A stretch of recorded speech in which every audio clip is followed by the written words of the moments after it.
Do it. Hey, fan of the Monday Movie Club. I'm just saying fan now, not fans. This week was Amy's pick, the 40th anniversary. I don't think she planned that of The Right No. Stuff. I'm Frank Gaffney. With us, as always, is Joel, hair director, Oldsbook and Cringer, Annie King. Where are you, Annie King? Bedroom. Pajamas. All right. Because it's And early. Mark G, who that might be the wrong picture. But it's the right stuff. Baby. Right stuff. I watched this video for 3 hours and 12 minutes. Oh, The okay. movie. And it was still better than Little Big Man. Yes. Well, here's the plot anyway. It's an adaptation of the 1979 nonfiction novel by Tom Wolfe that chronicles the first 15 years of America's space program. By focusing on the lives of the Mercury astronauts, the film recounts the dangers and frustrations experienced by those involved with NASA's earliest achievement, and also depicts their family lives and personal crisis. I mean, it was a time of turmoil in America and technological innovation. So, but I read that many liberties were taken with the facts for dramatic license. But at the end of the day, it's a terrific cast, and Philip Kaufman's script and direction make the film absorbing, right? And the exciting action sequences make the time fly by. And it was funnier than I remembered, too.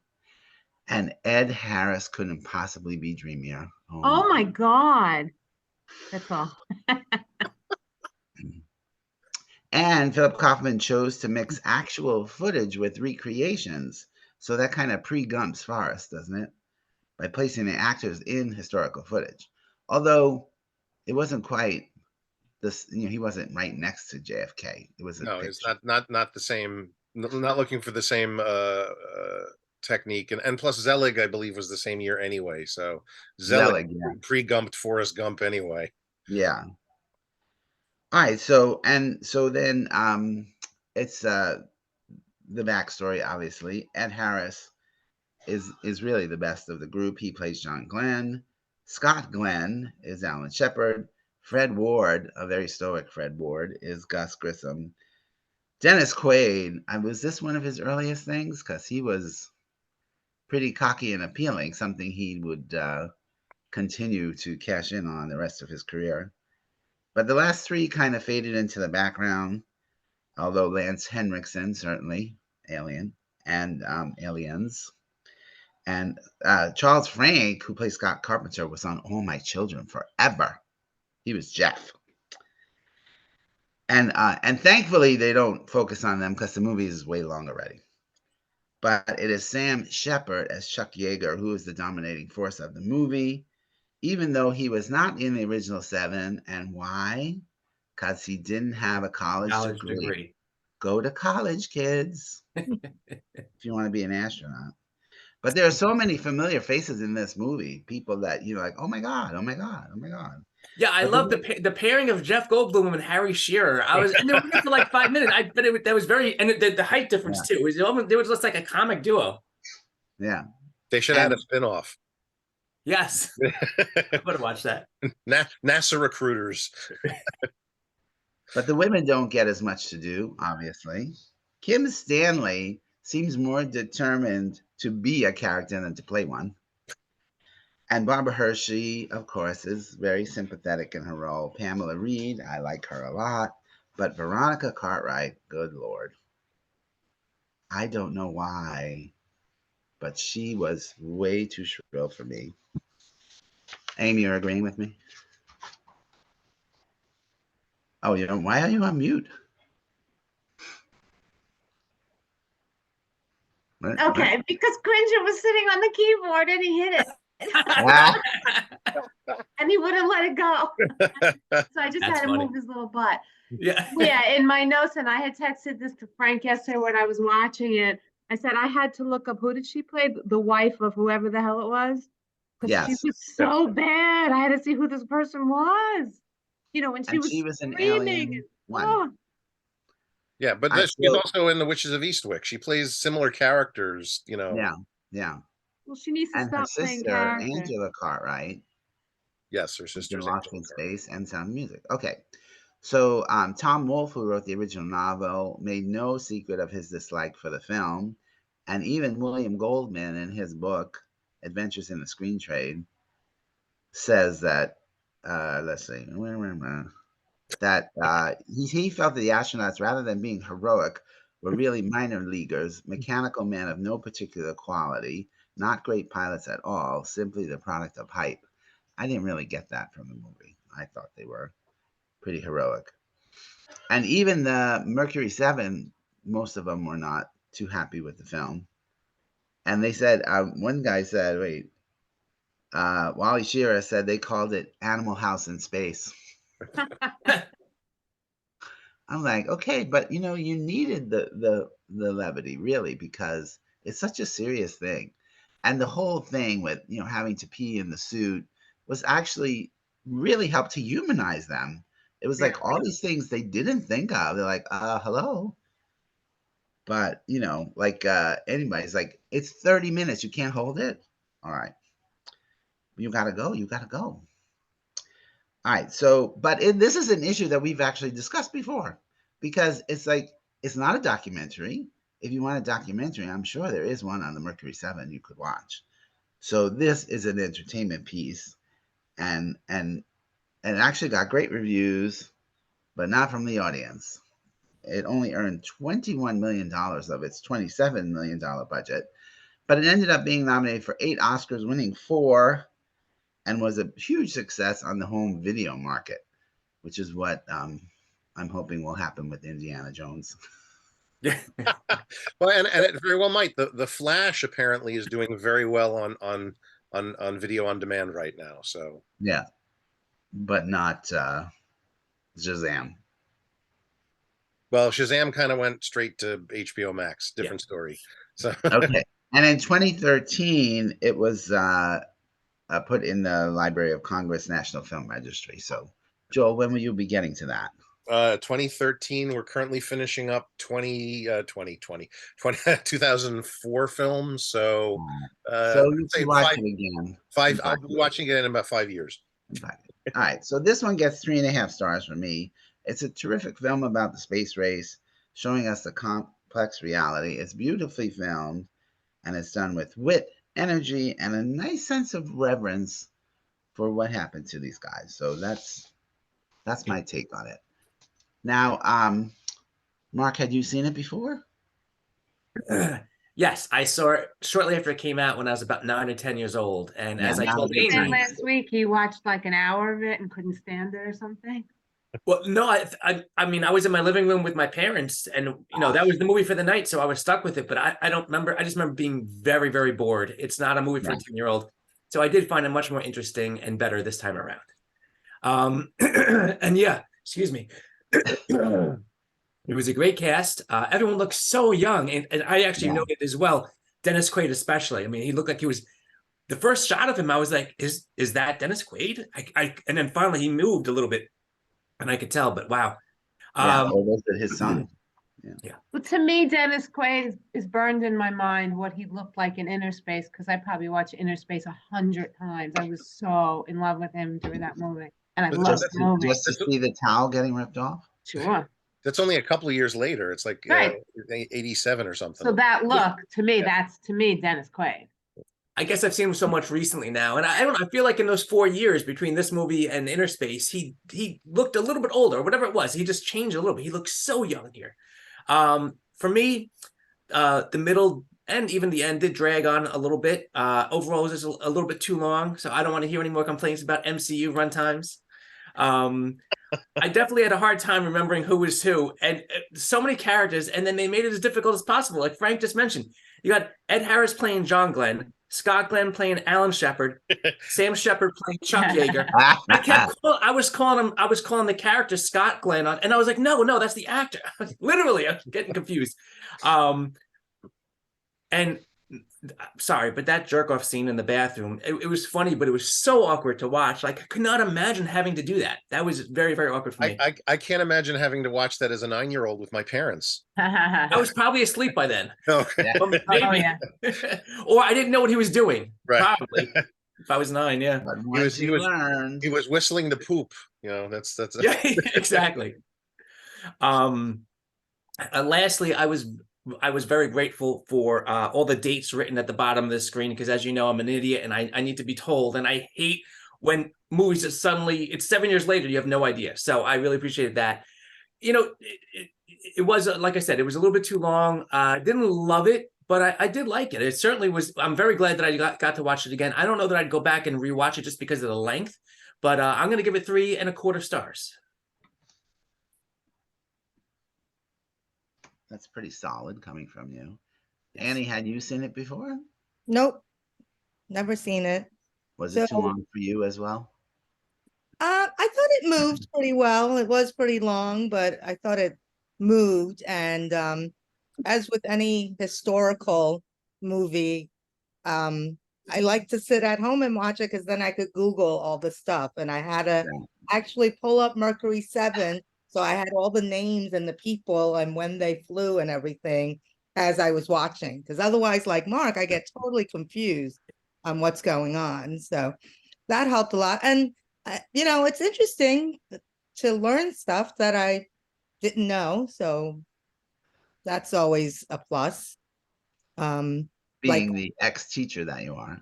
yeah, you know. So like, you know, like when I watched Braveheart or Elizabeth, it was interesting to watch. And I thought they were really good, actually. Ed Harris, you know, I thought it was really good.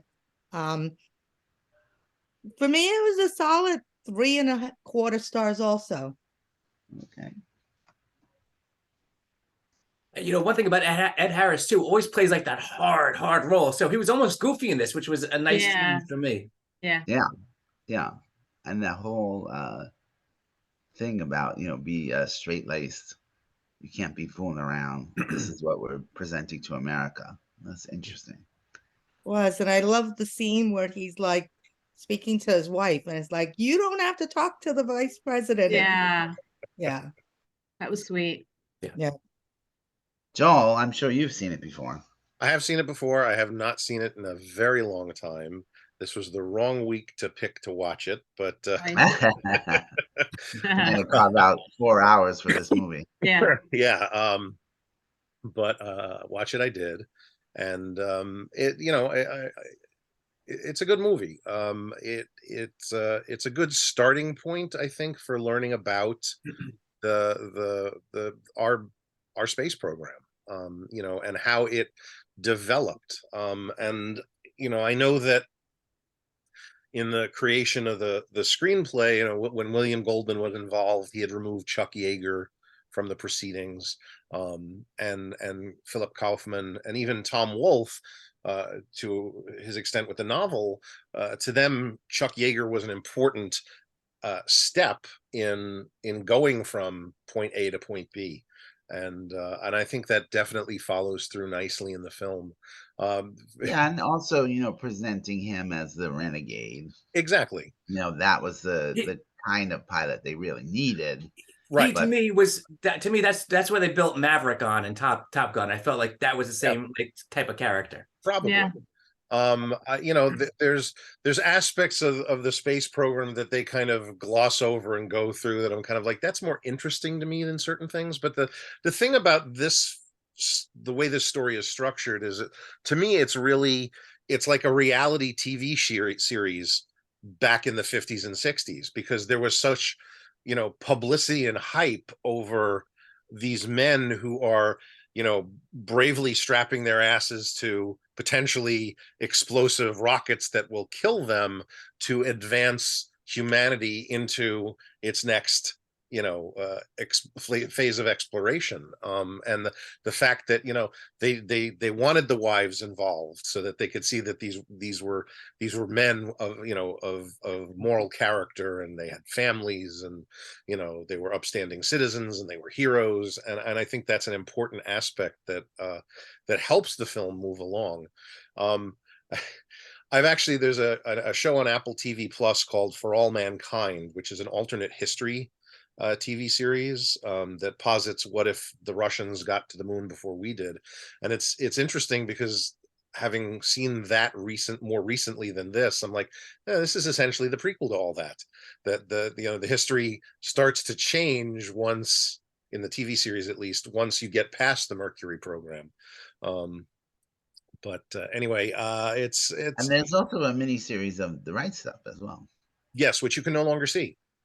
Oh, sorry. It was created by National Geographic. It was on Disney Plus, and when Disney Plus did their tax write-downs and pulled a whole bunch of shows, that was one of them. It went bye-bye, so you can no longer watch the one season that they did. Didn't it get horrible reviews? It got mixed reviews. I think I didn't watch it, so I don't know. And I read a couple of them, and I just remember them being like, whatever. The movie's better. The movie is better. It's a good movie. I know it wound up on a lot of critics' lists for best of the year. I don't know that I would, for me, that's a 4-star film. I don't know that it's quite that anymore. It may have been at one point. I don't remember. It's been a while. But I would definitely give it a solid. I'll go with Frank and give it a 3.5. The other thing is that I've never really understood the whole space program to begin with. Why do we need to go into space? That's another whole discussion, I know. But all that money could have been spent better. So many people have asked that question over the years, and I happened to look it up at some point when we were talking about going back to the moon, and I thought, why do we need to go to the moon? And there were some really legitimate reasons why going to space helps people here. I just don't remember what they were. So I was like, oh. Yeah, I mean, there are, it's like, exploring the seas, and seeing how to explore underwater and stuff like that. We should be doing both at the same time as a species, not as individual countries at this point. And I think we're kind of working sort of in those directions, but it to me, it's not a matter of billionaires building giant dick-shaped rockets that will get them off the earth, so the rest of us peons will burn up when the sun explodes, which is what it feels like half the time. There, by building a base on the moon at some point, we would be able to better learn how to utilize soils in harsh environments to grow food, like the Martian, when he's poop potatoes. What's the scientific background to that, and how does that help us down here to feed millions of people that don't have access to food on a regular basis? Well, I'm sure they're biologically creating chickens right now as we speak. Well, the science is doing a lot of stuff, and we can thank the Nazis for all of this anyway, because they were involved in our space program. So as soon as you said Nazis, Cringer went. I love it. It's one of the things about this movie is that they didn't specify that the German in charge of the program was Werner von Braun, but it's very obviously based on him, and it's kind of like, okay, so we're gonna gloss over Operation Paperclip completely and just put the Germans in charge, and that's how it was. We're not going to care where they actually came from. So right, and it would detract from the actual story. Exactly. We need to tell. Correct. Hi, Gold.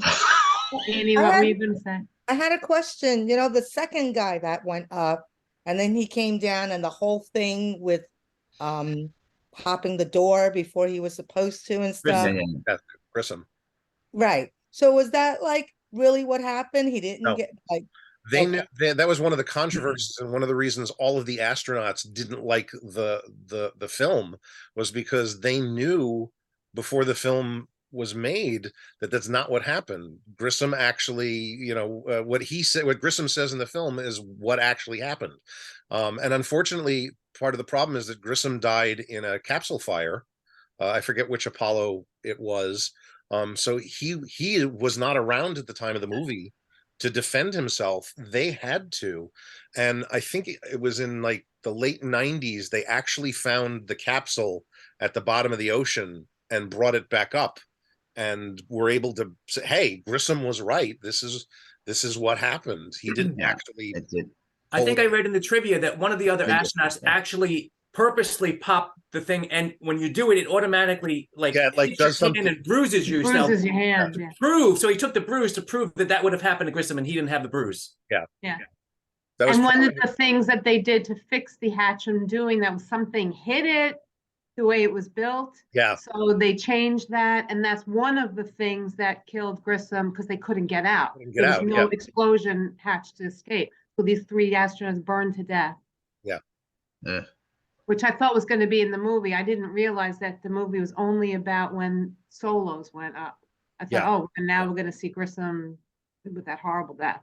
That would have been the sequel. I felt bad for him though afterwards when they got hit. No ticker tape parade, no nothing. Yeah. No, He got. We were over it. Yeah. All right. So, Aim, had you seen it before? Amy, why the right stuff? Oh, I left that on. I was about to Can say, we go back? She picked a damn movie. Let's start over. No one cares. Nobody's Well, watching at this point. I think I'm going to say why. Okay. Well, I picked it because I know it's one of those movies I should have always have seen, and it's been on my list since 1983, but I never saw it. So I figured I'd watch it now. Well, you don't need me. It does say there. I just skipped it. Amy, why the right stuff? That's 100% why. I always knew it was supposed to be a great movie, and I've seen it referenced so many times throughout the years. I was like, oh, I need to watch this movie. I had no idea it was 3 hours and 12 minutes long, or I never would have picked it, because you know me. But I also have always been a huge fan of astronomy, even when I was younger. When I lived in Cocoa Beach with my aunt and uncle for 2 years, you know, the Kennedy Space Center was a huge thing, and we used to stand in the backyard and see rockets go off. I mean, I remember that once, at least I have a very clear memory.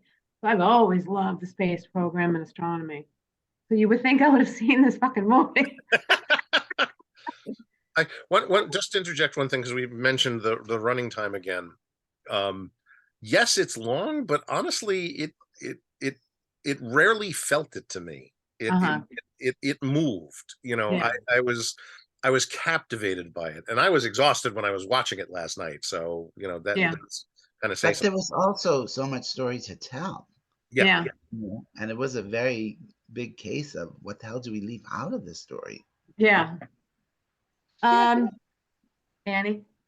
Yeah, no, I felt like they didn't tell each person's journey, you know, that they kind of just picked a few and did it and stuff. So they but hit to the me highlights. yeah, to me also it moved. The story really moved, I found. Yeah, I was never bored in 3 hours. The few notes I wrote, mostly are nits. I wrote, at first I hated the horse chase with Jaeger and his wife, especially with her panting as if she was the one running. I was like, stop with this nonstop panting and running and the zooming shots. It was driving me nuts. But when he slammed into the cactus of the tree and he fell, I loved the missing word for hitting the sound barrier. Well, I just love that was like a reference to what's going to happen tomorrow, where he hits the sound barrier and you hear the big boom. I loved that. And then later on, when What's His Nuts had to pee, and then all of the scenes interspersed, pouring the coffee and all these silly little peeing things. It was very funny. I really liked that. But the scene with Alan Shepard and the other guy going through the hospital with the thing up their ass was so stupid. I'm like, who did this movie? A 12-year-old? Yeah.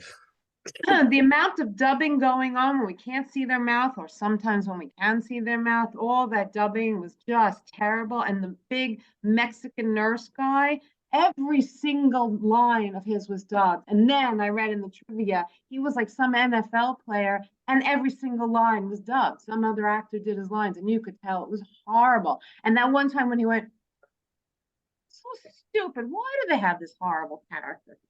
Stupid. I mean, but that really was a very usual practice, because, you know, they couldn't always pick up the audio correctly. No, but I think they did it because he couldn't act. It was for him, yes, of course.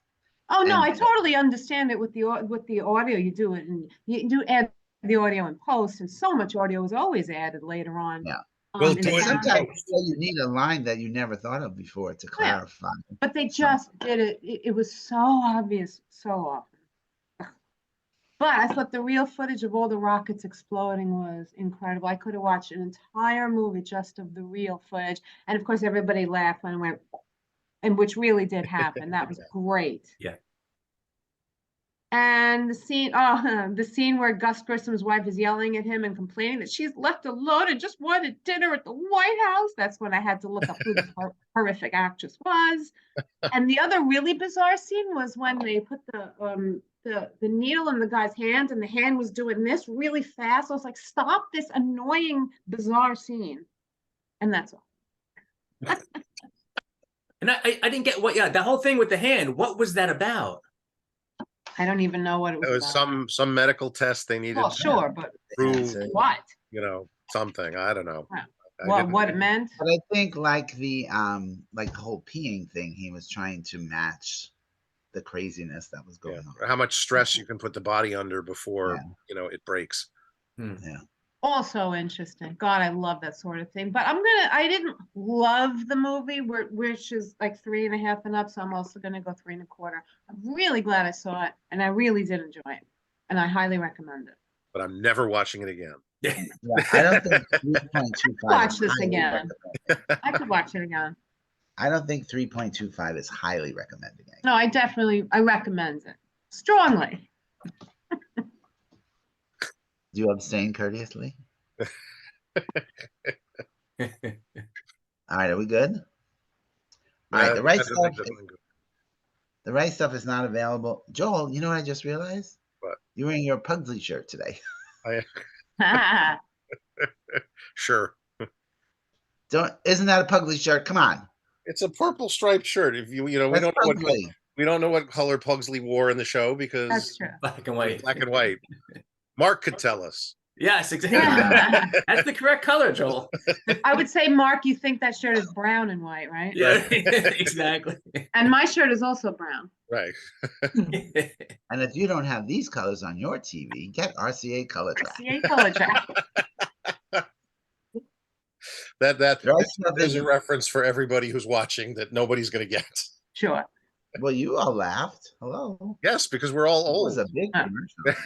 I was a big commercial. I was on all the time. All right, the right stuff is not. Of course, when that commercial come on, my father would go, "Fix it. It's not right."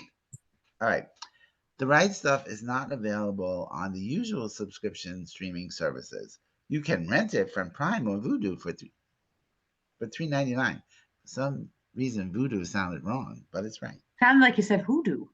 I know. Or you can go to the library. And also with you. Wait. Next week.